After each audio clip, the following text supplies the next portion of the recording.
नमस्कार, तुम्ही बघत आहात प्रखर न्यूज।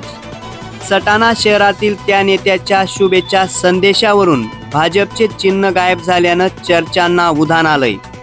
सटाणा शहरातील राजकीय वातावरण पुन्हा एकदा तापले आहे।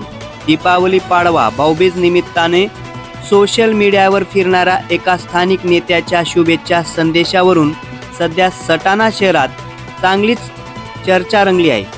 कारण या शुभेच्छा संदेशामधून भारतीय जनता पक्षाचे म्हणजेच भाजपाचे अधिकृत चिन्हच गायब झाल्याचे दिसून आले आहे। या नेत्याने आतापर्यंत सर्व सण उत्सव वाढदिवस आदी प्रसंगी भाजपाचे चिन्ह वापरून शुभेच्छा दिल्या होत्या। मात्र यावेळी त्यांच्या संदेशातून कमळ हे चिन्ह पूर्णपणे गायब झाले।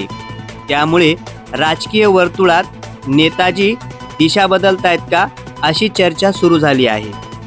नेत्याजींच्या पदाधिकाऱ्यांनाही या गोष्टीचा धक्का बसलाय। काही जणांनी मात्र याला फारसे गांभीर्याने घेतले नसून तो केवळ डिझाईनचा भाग आहे असा दावा केलाय। दरम्यान सटाणा नगर परिषदेच्या आगामी निवडणुकीच्या पार्श्वभूमीवर ह्या चर्चेला विशेष महत्त्व आले आहे। कारण शहरातील भाजपमध्ये सध्या अनेक इच्छुक पुढे सरसावले आहेत। प्रखर न्यूजसाठी भैयासाहेब माळी, सटाणा।